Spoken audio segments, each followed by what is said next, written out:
Good morning student. मैं Dipankar Srivastava sir, आपके अपने स्टडी हब चैनल से। आइए आज हम लोग जो बात करने वाले हैं वो बात करने वाले हैं रेशियो की। हम लोगों ने पेरीमीटर पढ़ लिया और इसके बाद एरिया पढ़ लिया। अब हम रेशियो पढ़ने जा रहे हैं जो कि क्लास 6, 7, 8 सभी में है। तो सबसे पहले हम लोग रेशियो को समझते हैं कि क्या है, फिर इससे रिलेटेड कुछ चीज़ों को हम लोग क्वेश्चंस के रूप में, न्यूमेरिकल के रूप में लगाएंगे। देखिए, रेशियो दरअसल कुछ विशेष बात नहीं है, बहुत ही सरल, बहुत ही सिंपल है। बस खाली आप ध्यान से इस वीडियो को देखिए और समझिए। कॉपी पेन ले करके भी बैठने की ज़रूरत आपको है और समझते हुए जो पॉइंट्स समझ में आपको आ रहे हैं जो उनको नोट भी कर सकते हैं। और उसके अलावा आपको हम समझा देंगे, आपको समझ में ही ऐसा आ जाएगा कि आपको और कुछ करने की ज़रूरत नहीं है। बस घर में एनसीईआरटी की बुक से या किसी भी बुक से, आर.डी. शर्मा के बुक से आप इस रेशियो के टॉपिक को पढ़ने के बाद क्वेश्चंस को लगाइएगा और देखिएगा कि लग रहे हैं कि नहीं, फिर हमको कमेंट में बताइएगा। तो आइए चलते हैं। रेशियो को हिंदी में भी हम लिखते चल रहे हैं। मान लीजिए कोई हिंदी का बच्चा हो तो उसको भी समझ में आता रहे। रेशियो को हिंदी में अनुपात कहते हैं। दरअसल रेशियो का मतलब मुख्य रूप से होता है कंपैरिजन। जैसे आपने बचपन में या अभी भी सुना होगा कि हमारी तुलना किसी से की जाती है, हमारा कंपैरिजन किसी से किया जाता है कि वो हमसे इतना ज़्यादा अच्छा है, वो हमसे उतना ज़्यादा अच्छा है। इस तरीके का बहुत सारा कंपैरिजन हम लोग अपनी डेली लाइफ में देखते हैं। तो रेशियो दरअसल मुख्य रूप से कंपैरिजन ही है। जैसे हम लोग अगर कहें कि मुकेश को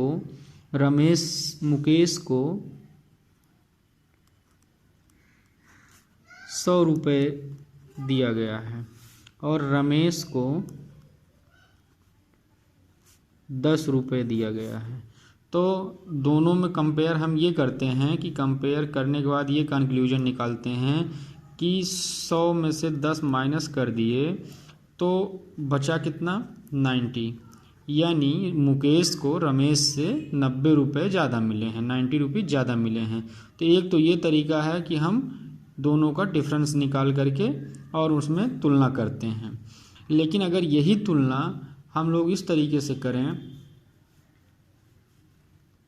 डिवीजन के रूप में, बाय डिवीजन, अगर डिवीजन से हम कंपैरिजन करते हैं तो वो हमारा मुख्यतः रेशियो हो जाता है। जैसे हम ये कहें कि कोई एक कार है जो 1 लाख रुपए की है, 1 लाख रुपए की, ठीक है, ये कॉस्ट है कार की। और कोई एक मोटरसाइकिल है, ठीक है, एक कोई मोटरसाइकिल है, वो 10,000 रुपये की है, इतने की। अब हम जब इस दोनों की तुलना करते हैं तो तुलना कर करके अगर इसको हम डिवीजन के रूप में तुलना करें, 1 लाख डिवाइड कर दें अगर 10,000 से, ठीक है, ये ऊपर वाला कार है और ये मोटरसाइकिल है, तो ये हम देखते हैं कि ये 400 कैंसिल हो गए और ये बचा 10/1। तो इस कंपैरिजन से हम ये कह सकते हैं कि जो मोटरसाइकिल थी और जो कार थी, कार की कीमत मोटरसाइकिल की तुलना में 10 गुना ज़्यादा है। तो ये जो 10 गुना ज़्यादा, 10 टाइम्स जो ज़्यादा है इसकी मोटरसाइकिल से कीमत कार की, ये जो कंपैरिजन निकल के आ रहा है हमारा, यही हमारा क्या कहलाएगा, रेशियो।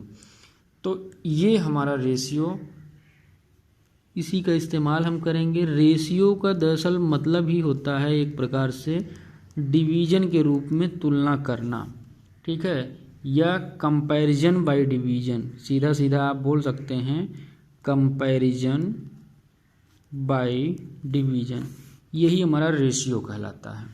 और दूसरी सबसे बड़ी बात यह है कि बहुत इम्पॉर्टेंट चीज़ ये है कि इसका जो सिंबल होता है, रेशियो का सिंबल हमेशा इस तरीके से होता है, इसको ध्यान में रखिएगा।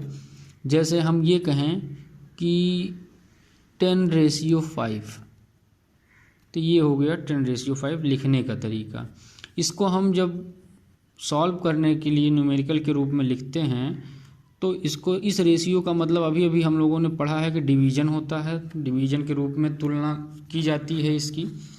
तो अब इसको हम लिखेंगे तो ये 10 हमारा जो है ये न्यूमरेटर में हो जाता है, 5 हमारा डिनोमिनेटर में हो जाता है, यानी इसको हम 10/5 लिख दिए।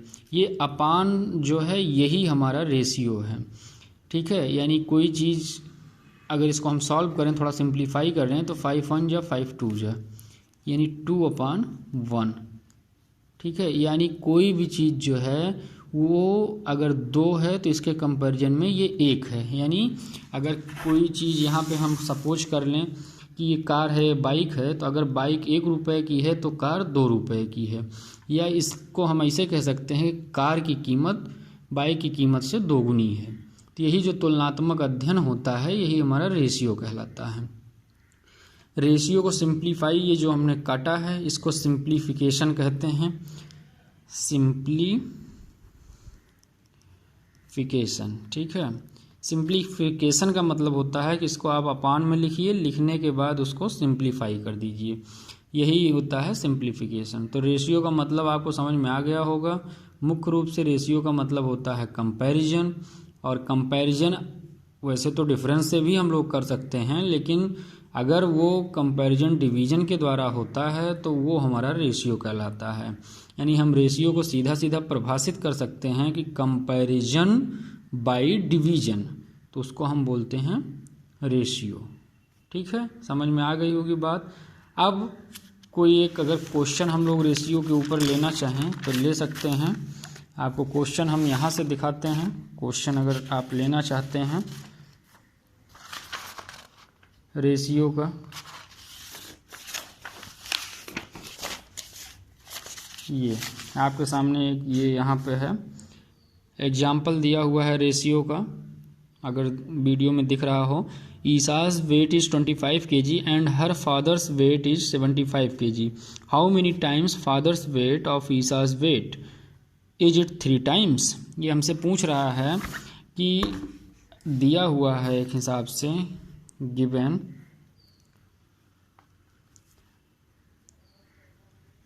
ईसा's वेट, ईसा's वेट जो दिया है 25 kg दिया है, और फादर का जो वेट है वो 75 kg है। तो ये पूछ रहा है कि क्या जो फादर का वेट है वो ईसा के वेट से 3 टाइम्स है।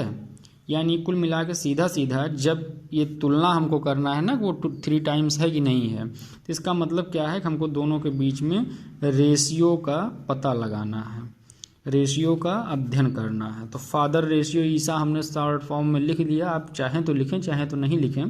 तो फादर का वेट है हमारा 75 kg और रेशियो में 25 kg है लड़की का वेट उनके ईसा का।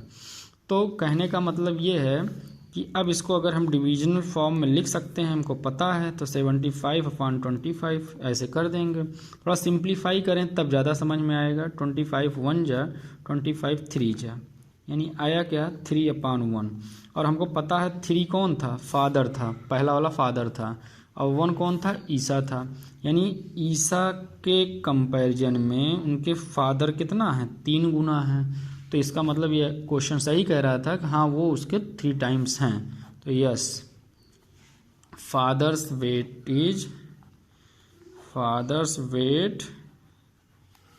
इज 3 टाइम्स ऑफ ईसा, ये हमारा आंसर हो जाएगा। और सबसे इसमें इम्पॉर्टेंट बात जो होती है, ये ध्यान रखने वाली बात, जब किसी के बीच में क्वेश्चन रेशियो पूछता है, जैसे यही था, मान लीजिए हमने फादर रेशियो ईसा पूछा था, ठीक है। कभी कभी क्वेश्चन में हम लोग ध्यान नहीं देते हैं ये फादर रेशियो ईसा पूछा है कि ईसा रेशियो फादर पूछा है। बहुत इंपॉर्टेंट चीज़ हम आपको ये बता रहे हैं, इसको बहुत ध्यान दीजिएगा कि लास्ट में क्वेश्चन ने पूछा किसका किसका है, क्योंकि यही रेशियो अगर ऐसे अभी यहाँ तो ये पूछा था कि क्या 3 टाइम्स है कि नहीं, तो वो तो हमको क्लियर हो गया, लेकिन अभी आगे क्वेश्चन में केवल और केवल आपको सिंप्लीफाई करके रेशियो में ही कन्वर्ट करना रहेगा। तो उस केस में अगर आपने इस चीज़ को फादर और ईसा में किया है तो 3:1 का है, लेकिन यही चीज़ आपने उल्टा कर दिया, ईसा और फादर में कर दिया तो 1:3 हो जाएगा, और दोनों में ज़मीन आसमान का अंतर है, ये सीधा सीधा उसका उल्टा है। तो इसलिए आपको ये ध्यान देना है कि पूछा किसके किसके बीच में गया है। ये देखिए यहाँ पे 3:1 आ गया था। इसी तरीके से ये एक क्वेश्चन ये भी दिया गया है कि 20 boys and 40 girls, what is the ratio of, उनका रेशियो। और एक क्वेश्चन पूछा है number of girls to the total number of student. देखिए एक क्वेश्चन ये पूछा गया है, बहुत इंपॉर्टेंट है, एक बार आप क्वेश्चन को देख लीजिए। In a class there are 20 boys and 40 girls, what is the ratio of number of girls to the total number of student and number of boys to the total number of students. यही यहाँ पे बहुत important है कि किसका किसका पूछा है, जैसे गर्ल्स का और टोटल नंबर ऑफ स्टूडेंट का पूछा है। अगर यही गलती से आपने total number of student ratio girls कर दिया तो आंसर आपका आता हुआ एकदम गलत हो जाएगा। तो आइए हम इस क्वेश्चन को एक बार जल्दी से देख लेते हैं। क्वेश्चन ने कहा है कि किसी क्लास में 20 लड़के और 40 लड़कियां हैं, तो हम शॉर्टकट में नोट कर लेते हैं कि in a class 20 boys and 40 girls, ये हमको दिया हुआ है। इसी समय हम टोटल नंबर ऑफ स्टूडेंट निकाल लेते हैं। सो ये सिंस में है total number of student, because हमको इसकी ज़रूरत पड़ेगी। तो टोटल नंबर ऑफ स्टूडेंट आपको पता ही है कि 20 लड़के हैं 40 लड़कियां हैं, तो टोटल 60 आ गया। ठीक है, अब हम अपने पहले क्वेश्चन पे चलते हैं। पहला क्वेश्चन हमारा क्या कह रहा था कि रेशियो निकालना है हमको number of girls to the total number of student, यानी इसको हम सीधा सीधा लिख सकते हैं कि हमको निकालना है girls ratio total number of student. यही अगर लाइन आपने सही लिख दिया तो कुछ गलत होने का चांस नहीं है। इक्वल्स टू, अब यहाँ देख लीजिए आप, गर्ल्स कितनी थी, गर्ल्स आपकी 40 थी, और ratio total number of student निकालना है तो 60। अब इसको आप अपान में लिख सकते हैं क्योंकि रेशियो का मतलब होता है डिवीजन। ये 2 0 अपने आप कट जाएंगे। अब यहाँ आ गया ये 4/6, और इसको फिर सिंप्लीफाई कर देंगे तो 2 2 जा और 2 3 जा, यानी आ गया 2/3, यानी गर्ल्स 2:3, यानी गर्ल्स रेशियो टोटल, हम शॉर्टकट में लिख दे रहे हैं टोटल स्टूडेंट, इनके बीच का रेशियो ये था। ठीक है, यही हमारा आंसर हो गया। इसी में बी क्वेश्चन पूछ रहा था, देख लीजिए बी क्या पूछ रहा था, number of boys to the total number of student. तो नंबर ऑफ बॉयज़ हमारा जो है, यानी अब पूछ रहा है बॉयज़ रेशियो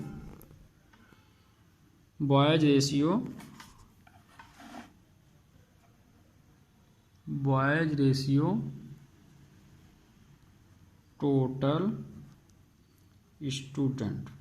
ठीक है, बॉयज़ हमारे कितने थे भाई, 20 बॉयज़ थे, तो 20 रेशियो टोटल स्टूडेंट तो चेंज नहीं होंगे, टोटल तो 60 ही रहेंगे। ठीक है, अब वही काम 20 और रेशियो का मतलब होता है अपान, ये कैंसिल हो गया, यहाँ आ गया 2/6, 2 से 1 2 1 जा 2 3 जा, सिंप्लीफाई होकर के 1/3। और कोई चीज़ अगर अपान में लिखा है तो उसको हम अपान को हटाएंगे तो रेशियो में लिख देंगे, यानी बॉयज़ रेशियो हम यहाँ टोटल स्टूडेंट लिख दे रहे हैं। ये हमारा हो गया फाइनल आंसर। तो कहने का मतलब ये है कि इस तरीके से हम निकाल सकते हैं। और हमेशा इस चीज़ को नोट कीजिएगा कि कभी भी अगर 1/2 लिखा है तो इसको हम 1:2 लिख सकते हैं। अगर कहीं पे 2:3 दिया है तो इसको हम 2/3 हमेशा लिख सकते हैं, क्योंकि कोई भी चीज़ अगर डिवीजन में लिखा हो तो उसको हम रेशियो में लिख सकते हैं, और रेशियो का सिंबल ये होता है। अब हम अगली क्लास में आपको प्रोपरेशन बताएंगे, प्रोपरेशन क्या होता है। और आज के लिए यही रेशियो पढ़ा करके ही ख़त्म करते हैं। देखिए कुछ कठिन नहीं है, बहुत ही सिंपल है, बहुत ही अच्छे से है। आप लोग अच्छे से पढ़ेंगे तो समझ में आ जाएगा, ये मेरी गारंटी है। रेशियो आपने समझ लिया, रेशियो को हिंदी में अनुपात कहते हैं।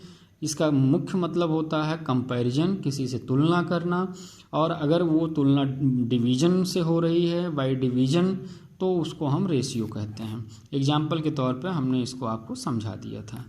अब आप इसको ज़्यादा से ज़्यादा शेयर करिए जिससे सबको पता चल सके। Thank you.